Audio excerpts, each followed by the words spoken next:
I never imagined my own parents would someday place a weathered college suitcase at my feet while I stood barefoot in their kitchen, but there I was, spatula frozen mid-flip as my father's words hung in the morning air.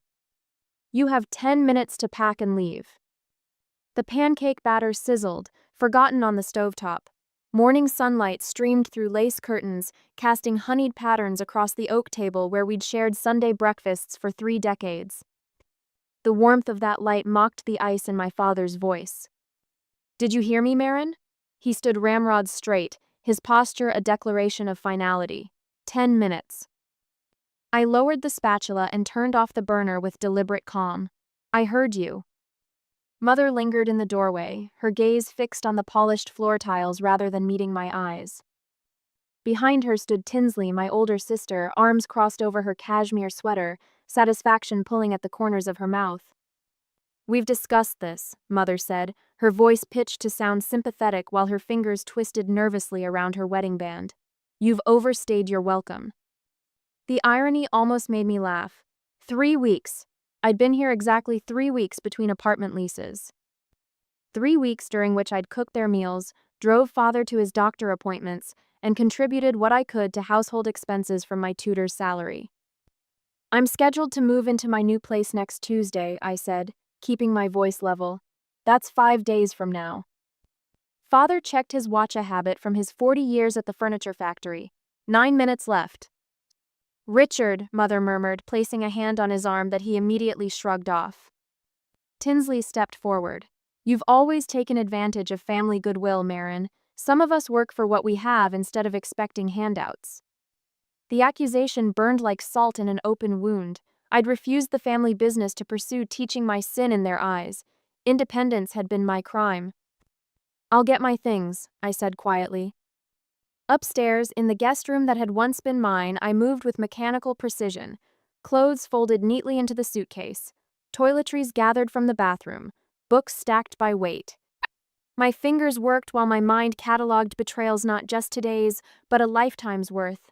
The birthday parties Tinsley received while mine went forgotten. The proud announcements of her mediocre achievements while my academic honors earned brief nods. A small photo album sat on the nightstand, pictures I'd brought to remind me of happier times. I flipped through it, noticing gaps where images had been removed. In one, half my body had been cut away, leaving only Tinsley centered in the frame. My throat tightened. Even my memories weren't welcome here. Footsteps in the hallway. Mother's voice, hushed but clear. You didn't have to look so pleased about it, Tinsley. Someone had to make the decision. You two would have let her stay forever. Your father's blood pressure is fine. Stop making excuses. I zipped the suitcase closed. 7 minutes, not 10. I'd give them back the time they were so eager to reclaim. Downstairs, the pancake batter had hardened in the pan. Father stood by the front door, Mother hovering nearby. Tinsley had disappeared, probably to call Ramona with the news. I've left the grocery money on the counter, I said, placing my house key beside it. And there's a beef stew in the refrigerator for tonight. Mother's lips parted, then closed. Father just nodded toward the door. 10 steps down the front walkway, the winter air bit through my thin sweater. I hadn't thought to grab my Khotan oversight that suddenly seemed like the perfect metaphor for my relationship with these people. Always leaving unprepared, always vulnerable to their cold. At the bus stop, I sat alone on the metal bench, suitcase between my feet. Winston-Salem moved around Meckers with fogged windows, people hurrying to work, a mail carrier who nodded as he passed. Normal life continued while mine fractured. My phone buzzed in my pocket. A notification. Congratulations! We're pleased to inform you that your ticket has been verified. Your prize of $5,600,000 awaits claim at the North Carolina Education Lottery office. My hand trembled so badly, I nearly dropped the phone. The ticket I'd bought on a whim after tutoring night. The numbers I'd played: Grandfather Everett's birthday, the year he founded the furniture company, the address of his first workshop. The timing struck me as both hilarious and devastating. I looked back at the house where smoke still curled from the chimney, then down at the message that promised freedom. Some decisions require careful thought. This one didn't. Later that day, the Brookstone Inn welcomed me without questions, only a discreet nod from the clerk as he processed my credit card and slid an antique brass key across polished mahogany. The contrast between my worn college suitcase and the elegant surroundings struck me as darkly humorous. Room 412, Miss Whitlow. Corner suite with mountain views. I nodded my thanks, throat still too tight for unnecessary words. The elevator carried me upward in gilded silence while my phone burned in my pocket, the lottery notification a secret flame against my hip. The suite opened to reveal damask curtains framing winter blue mountains, a four-poster bed, and a writing desk that would have pleased Grandfather Everett. I placed my suitcase on the luggage stand and sat at the desk, spreading the lottery ticket and my phone before me like strange tarot cards. Verify identity, I whispered, following the lottery app's instructions with methodical precision. The confirmation appeared moments later, $5,600,000. Not a mistake, not a dream. I called a financial advisor before I called my family. Marin Whitlow, I've recently come into a significant sum and need guidance. My voice surprised me with its steadiness. 2 hours later, I drove west toward Asheville on roads that curved like question marks through winter bare mountains. The financial advisor's words echoed in my head. Don't tell anyone yet. Not until everything's secured. Aunt Lenore's Victorian cottage appeared around a bend, Christmas lights winking from the eaves despite it being early January. Her winter garden, dormant but meticulously mulched, spread around the house like a sleeping moat. She opened the door before I knocked. I've been waiting for you to come, she said, arms opening as if she'd anticipated this moment for years. Her embrace felt like coming home, the real home I'd never quite had with my parents. When she released me, her eyes held knowledge beyond my understanding. How did you know I'd be here? I asked, following her into a kitchen fragrant with apple cider. You have your grandfather's determined walk. I saw you from the window. She poured steaming cider into pottery mugs. But I've been waiting much longer than today. The cider warmed my hands as Lenore settled across from me at her kitchen table. Winter light filtered through lace curtains, painting her silver hair with pale gold. They kicked me out, I said simply. Lenore nodded once. And something else happened too. Something that brought you here instead of to a friend's couch. I hesitated, the lottery news pressing against my lips, but something in her expression made me wait. I need to show you something first, she said, placing her mug down with finality. She led me to the library where Grandfather Everett's portrait hung above the fireplace. His eyes so like mine seemed to follow as Lenore knelt and prayed up a floorboard beneath an oriental rug. Your grandfather made me promise, she said, extracting a metal box. Not until you came on your own, seeking answers. The box opened with a soft click. Inside lay documents, legal papers, yellowed with age but preserved with obvious care. Lenore spread them across her desk, pointing to a trust agreement dated 14 years ago. Primary beneficiary, Marin Elizabeth Whitlow. I read aloud, my finger tracing the typed words. But You never received anything because they removed you. Look at these. She produced another set of documents amendments filed after grandfather's death. My name appeared nowhere. They've been managing your inheritance for years, Lenore said softly, ever since you opposed selling the Western Division.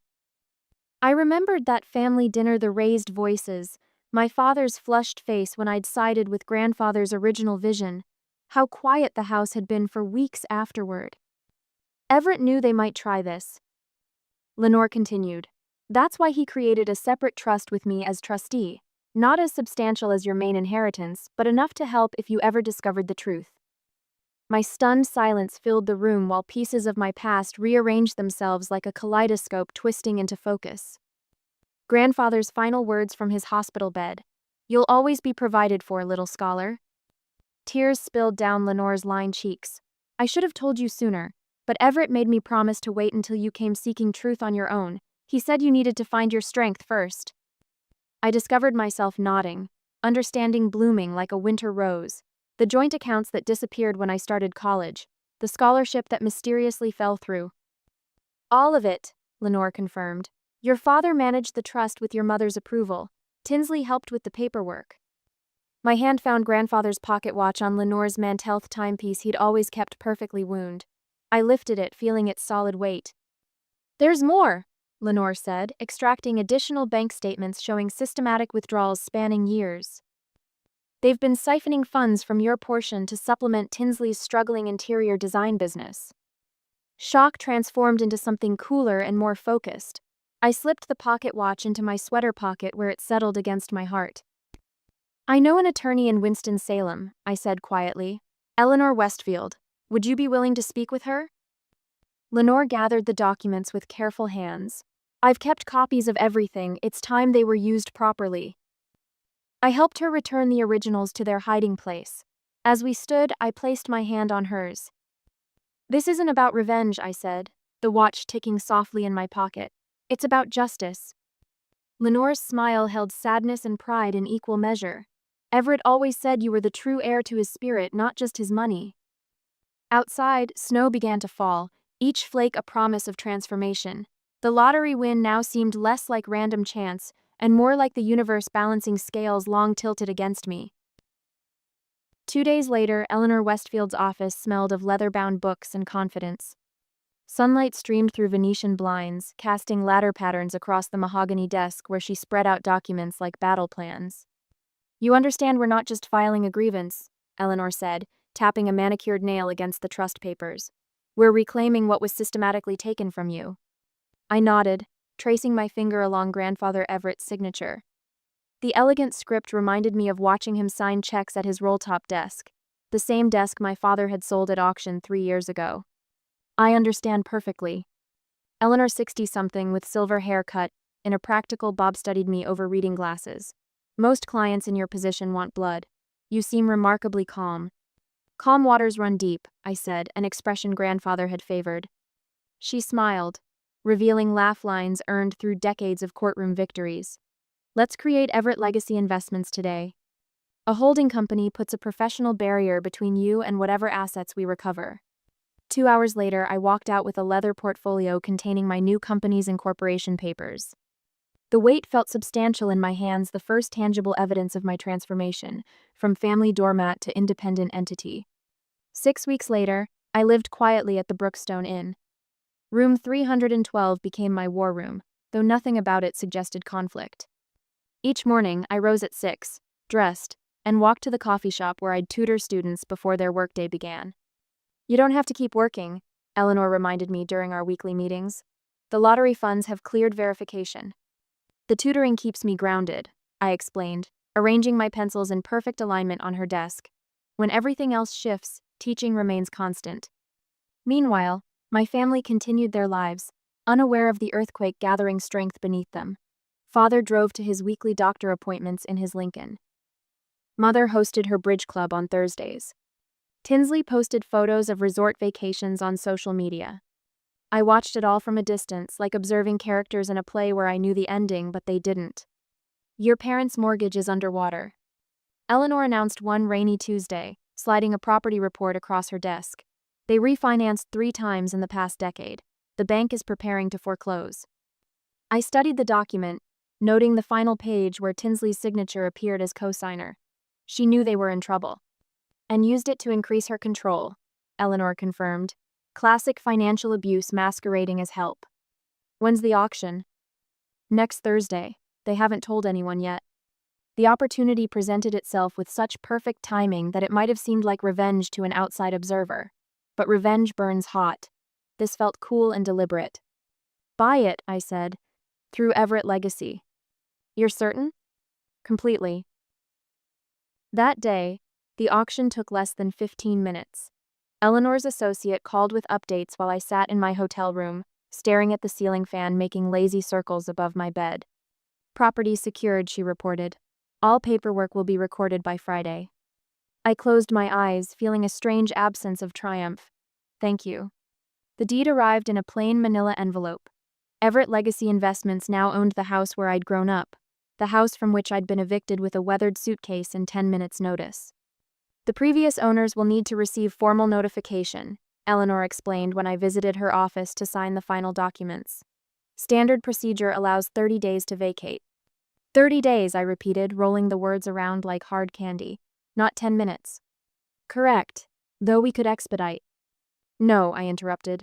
the word clear and crisp in the quiet office. 30 days is fair, more than fair. Eleanor nodded, her expression neutral but her eyes approving. That's very decent of you.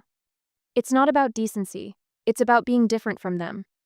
That afternoon I met with Dr. Sarah Jennings, the therapist Eleanor had recommended.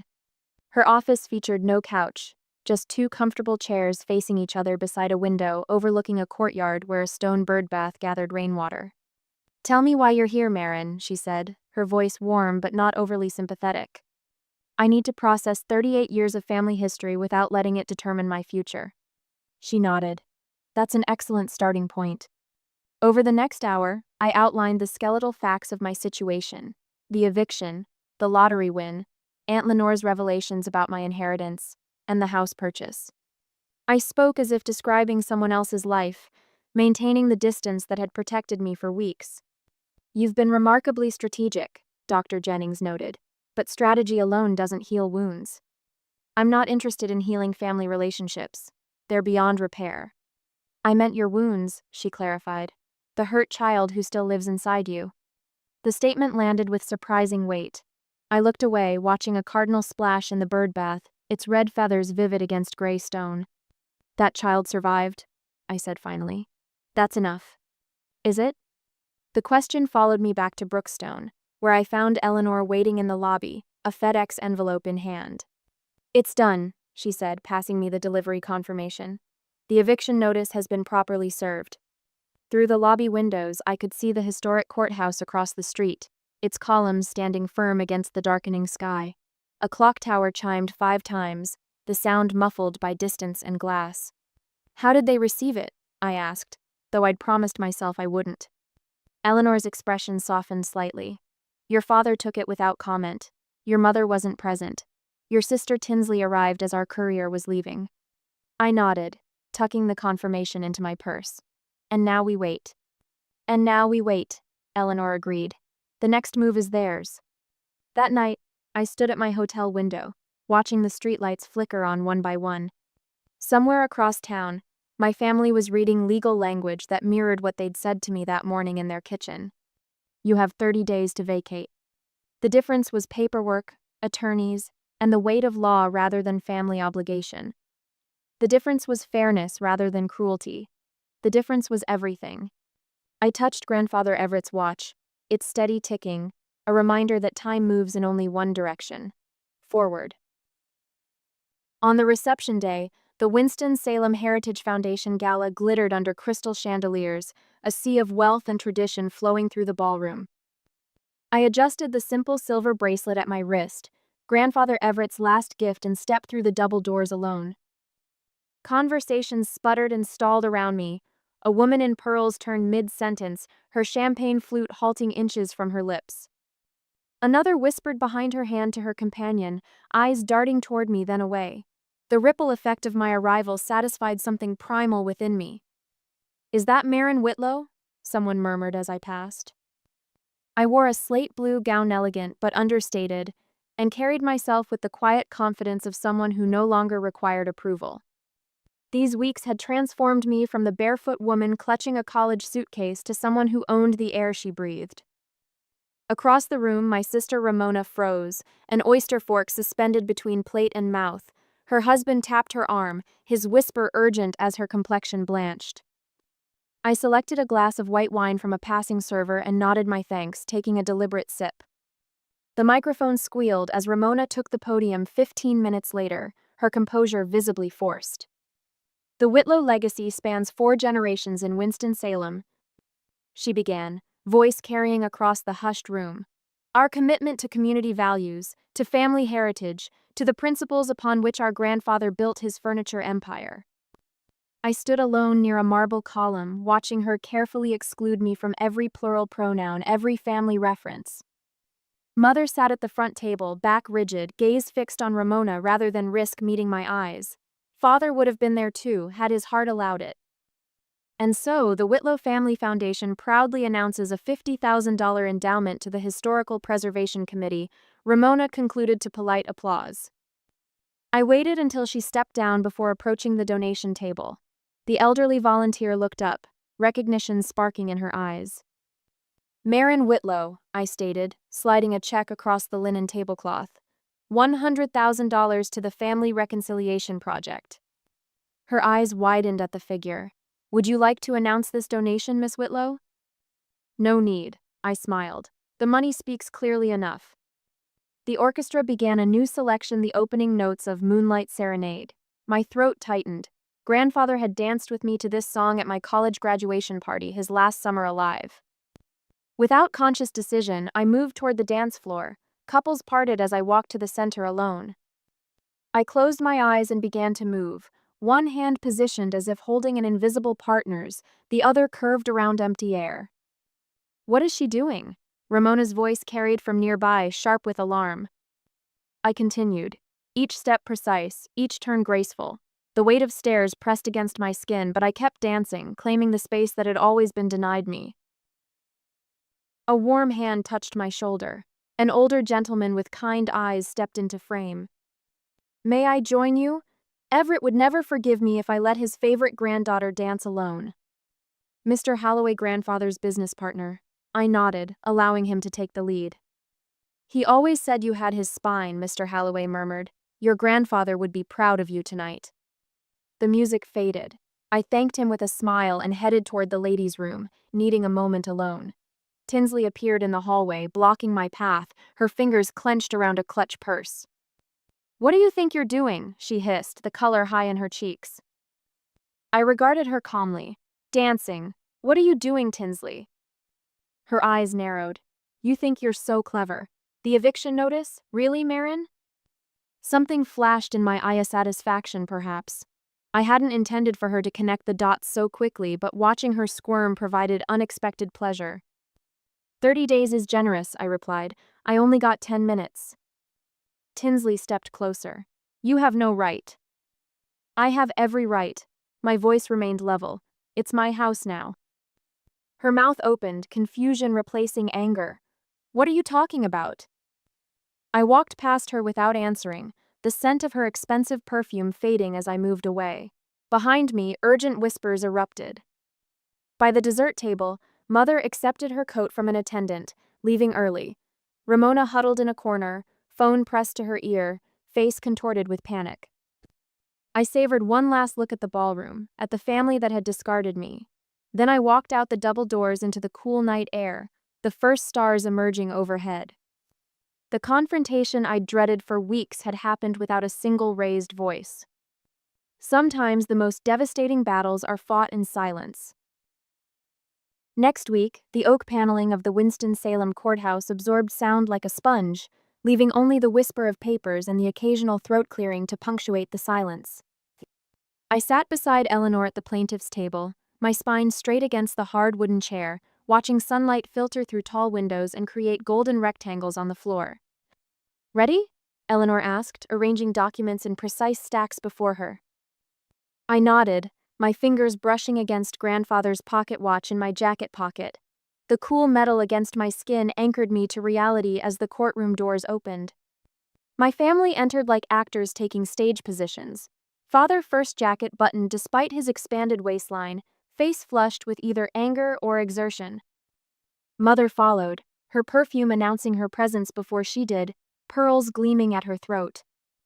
Tinsley strode in wearing an expression of put-upon inconvenience, while Ramona lingered several steps behind, creating physical distance that mirrored her growing emotional separation. All rise, called the bailiff. Judge Harriet Tanner entered, her silver hair cropped close to her head, reading glasses perched on her nose. She nodded once before taking her seat, gesturing for the rest of us to do the same. Case number 47,392, Whitlow versus Whitlow Family Trust. Her voice carried without effort. Counsel, your opening statements. Eleanor rose, her navy suit crisp against the weathered wood of the courtroom. Your Honor, this case isn't merely about financial impropriety. It's about calculated betrayal spanning 14 years. From the corner of my eye, I saw Mother shift in her seat. Father remained stone still. We will demonstrate systematic and deliberate misappropriation of Miss Marin Whitlow's rightful inheritance as established by Everett Whitlow's original trust documents. Evidence will show not only financial malfeasance but also deliberate efforts to damage Miss Whitlow's reputation within her family to justify this theft. Across the aisle, the family attorney Bernard Phillips, father's golf partner for 20 years, leaned over to whisper something. Father shook his head once, sharply. The next hour unfolded with meticulous precision. Eleanor presented bank statements showing regular withdrawals from accounts that should have been mine. She displayed trust documents, the originals from Aunt Lenore's floorboards beside the amended versions filed after grandfather's death. Please note the date stamps, Your Honor. The amendments occurred 3 months after Everett Whitlow's death, not before, as the defendants have claimed. Phillips attempted objections, but each one withered under Judge Tanner's steady gaze and Eleanor's prepared responses. When Aunt Lenore took the stand, her hands trembled, but her voice remained firm. She wore a simple blue dress with a cameo brooch at the collar, grandmother's brooch that Mother had always coveted.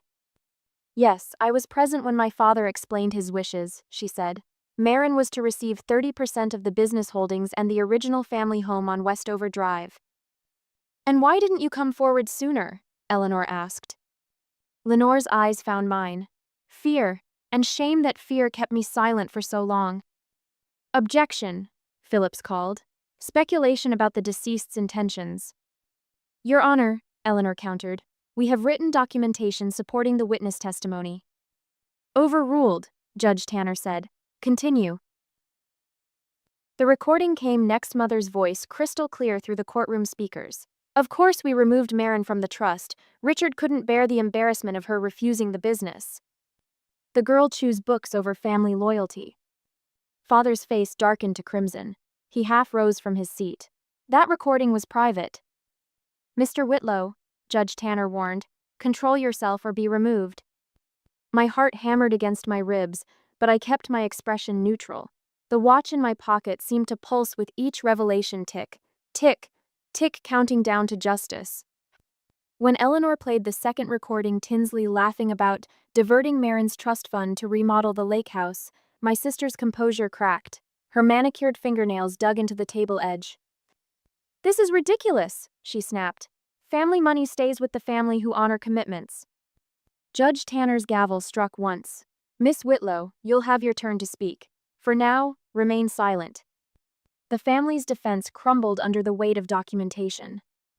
Phillips attempted to argue about statute of limitations, then about family business discretion, and finally about misunderstandings between generations. Each argument fell flat against the evidence stack. When the judge delivered her ruling, her words cut through the courtroom like winter wind. The court finds in favor of the plaintiff. The Whitlow Family Trust is ordered to make full restitution in the amount of $2,700,000 plus interest accrued. Additionally, a public retraction of defamatory statements must be published in the Winston-Salem Journal within 30 days. Mother gasped. Father's hand came down hard on the table. Ramona simply closed her eyes. Only Tinsley maintained her defiance. This is absurd. She abandoned the family business. Miss Whitlow, Judge Tanner said, looking directly at Tinsley, the court has ruled. Further outbursts will result in contempt charges. As the gavel fell one final time, reporters began slipping from the courtroom to file their stories. I remained seated while Eleanor gathered our documents, watching my family huddle with Phillips in urgent consultation. The television stations want statements, Eleanor murmured. I shook my head. The court transcript speaks for itself. Outside, autumn sunlight washed the courthouse steps in gold. I paused, breathing deeply, grandfather's watch now warm in my palm. Some justice can't be measured in dollars. 3 months later, the empty house breathed around me.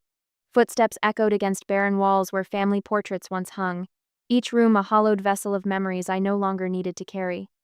Winter sunlight streamed through undressed windows, exposing dust motes that danced in the absence of furniture. Strange how smaller it feels now, I whispered to no one. 3 months after the courthouse victory, I stood in the foyer of my childhood home, now legally mine through Everett Legacy Investments. The irony wasn't lost on me. They'd evicted me from a house that should have been partially mine all along. I moved through rooms like a visitor in a museum. The kitchen where pancake batter once sizzled. The dining room where Tinsley's achievements warranted champagne. while mine earned polite nods. The study where father tallied family worth in ledgers that never included my name. My fingertips traced the doorframe of the sunroom, notches marking Tinsley's and Ramona's heights through the years. Mine stopped at age 12 the year grandfather died and measurements ceased. Outside, winter had softened towards spring. The hedge lining the garden path needed trimming, its overgrowth concealing the flat stone where grandfather and I had buried a rusted cookie tin 30 years before. I knelt in the cold dirt, fingernails blackening as I dug beneath the marker. To my true heir, read the yellowed note inside, written in grandfather's precise hand on my 10th birthday.